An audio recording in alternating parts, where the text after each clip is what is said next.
Morning all, Angus Campbell here, Sunday the 6th of July. Here we are again back in the garage after Friday evening's play with electricity and starter motors.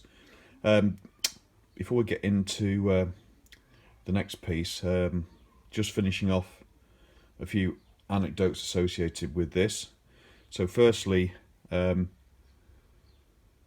greased up the planetary gearbox now on this quick test. That's what happens when you do it one-handed. It goes for a walk. Try that again. There we go. So that's working fine. Also, thanks to one of my subscribers, Matt, for pointing out that he came across allegedly a BSA Fury starter motor on eBay. I do get notifications on eBay daily for a particular search criterion that I use, and I hadn't seen that one, but it was being advertised by Valonslow, whom I bought most of this starter motor from in the old days, and also from whom I bought the Show Fury. So I know them well, and they tend to know their stuff regarding BSA. And I looked on eBay at the details, and he's absolutely right. It doesn't have the planetary gearbox end because they are quite scarce.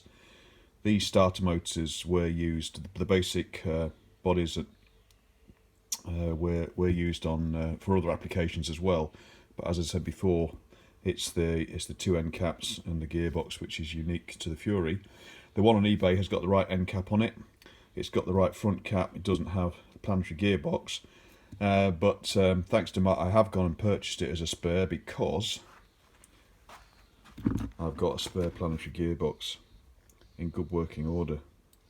In fact, having dug this out of my spares, probably in slightly better condition than the one that's on this one, but that's fine. So that's that. Wrapped up the starters, got a good working starter ready to go that we can put on and actually use to test other aspects of the motor in the future regarding oil feed, etc., oil pump, which we'll do, and we'll have a good spare shortly as well, which is great news.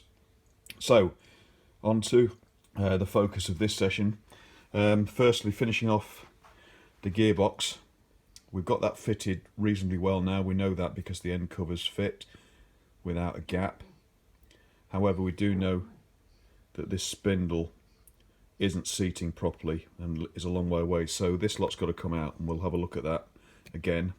And then, depending on how we get on with that, we can then start. Got to be careful with this with one-handed. On the other side, where, as you can see, the final gear bearing is in. The oil seal isn't, but I don't have the oil seal, but there's one on the way because it is common to other models. And then we can put on the sprocket and its nut. I have got a tab washer for that, but I won't put that on it yet. And then we can begin thinking about the primary drive. So first of all, let's get set up, and we'll have another look at the gearbox. Okay, so that's the clusters removed again. What I did was just unscrew the spindle mounting point for the select cam plate, which raises it up and allows you then to disengage the selectors and pull the cluster set out. There it is, with the selectors still engaged. I've taken out the selector spindle and actually test fitted it into the hole in the gearbox just there, and lo and behold, it doesn't fit. That hole needs opening out very slightly, and also, I don't know if you can see on this, there's a flat end on this which I wasn't aware of, so we'll check in the parts book to see which way around that goes. So what we'll do first then is daisy, open up that hole there, so at least the spindle fits snugly, and then we'll take it from there. Okay, in the parts book at the appropriate page, and there's the gearbox spindle, and you can quite clearly see that the flat at the end of that is shown. So basically that flat needs to be on the inside of the gearbox, away from the cover. Okay, right, well let's sort that out and get it fitted properly.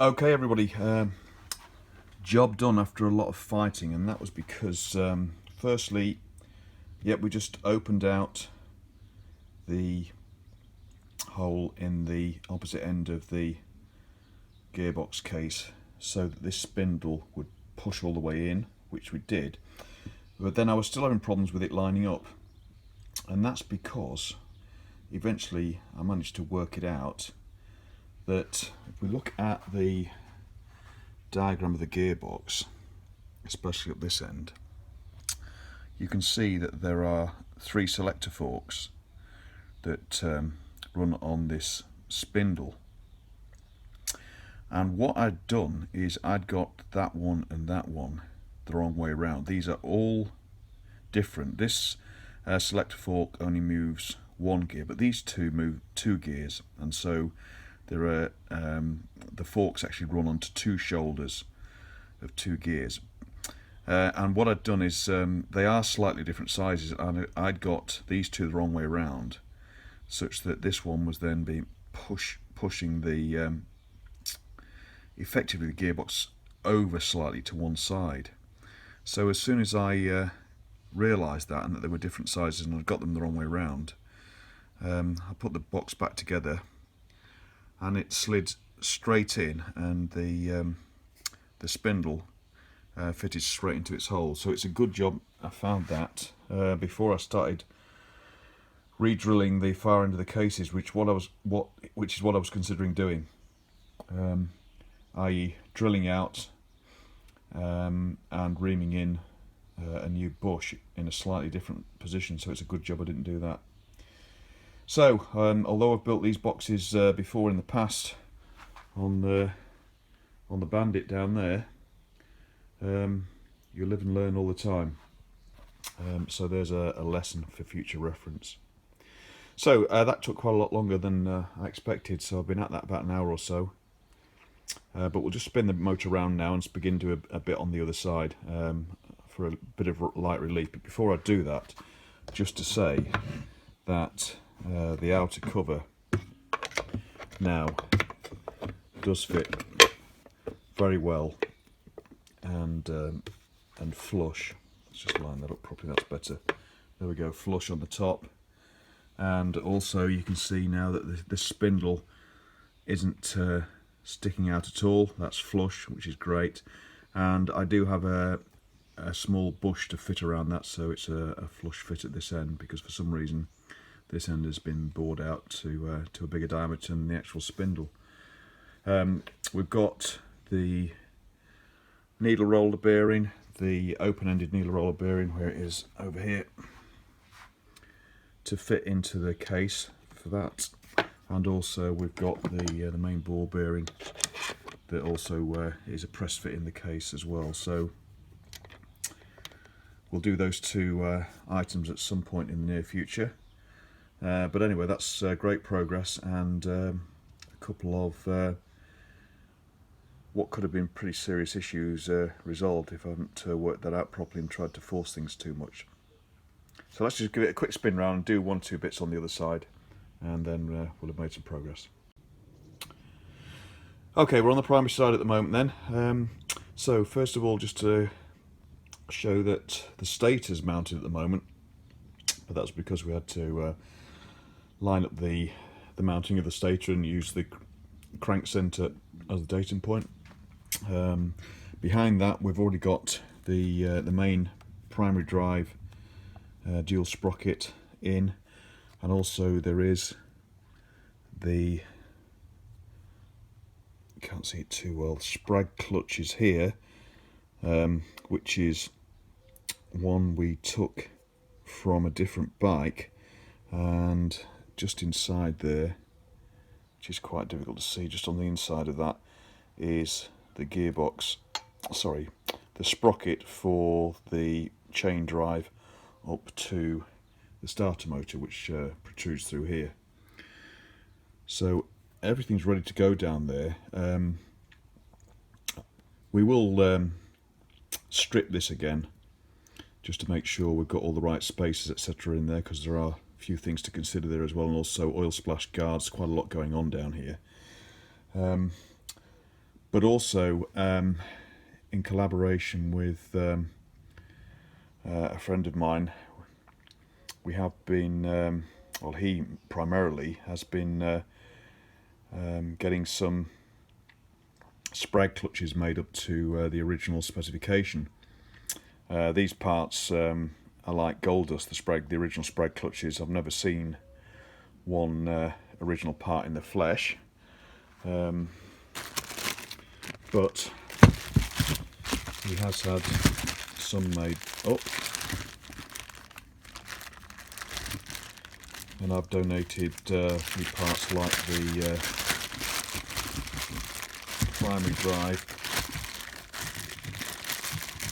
primary drive dual sprocket, because for electric start they were actually drilled so that the sprag clutch could be riveted to this. Sorry, we're making a mess here. There we go. Right, and there is effectively what will go in there, but in more of an original pattern. So you can see on this side, this is the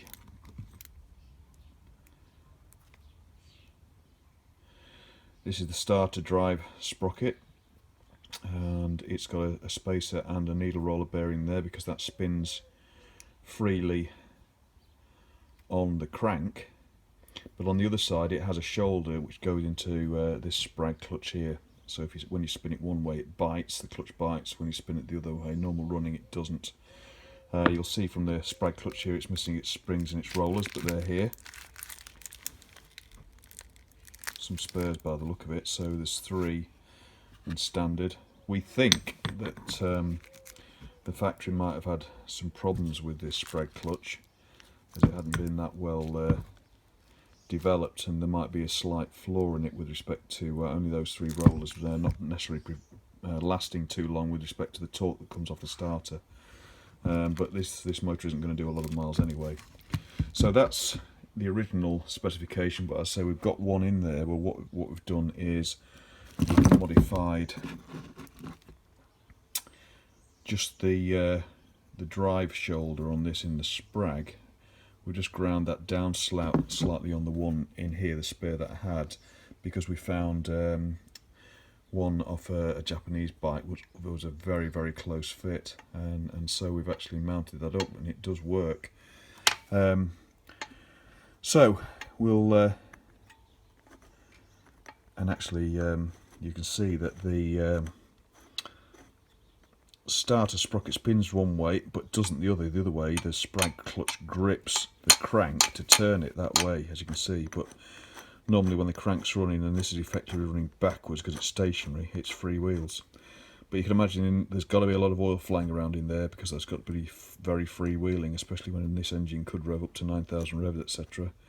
So there is an oil splash guard, etc., to make sure that oil in the primary case, which in this engine is kept topped up from the main crankcase, is lubricating things well, and that's why you can see here there's, if you like, a splash catch here, which then directs oil through this tube down into a splay there to make sure the chains are getting very well lubricated while the engine's running. So quite a complicated design. But anyway, what we'll do now is, you can see on this side we haven't got the oil sealing yet, but that's on order. It is common to other models, so it's got the same part number, so we're good for that. But with respect to the sprocket, that's a pretty straightforward job.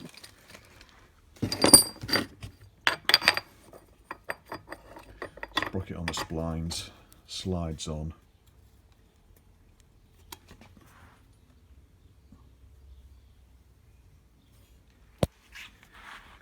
We'll need a quick tap by the feel of it. And there it goes. Sorry, it would help if you see, wouldn't it? Just pushing all right, and then standard nut.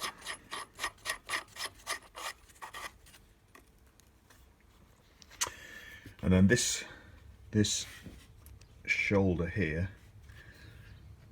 which again is actually all the way through from the final gear in the gearbox, then that acts on an oil seal in the cover plate for this area here, which is this part.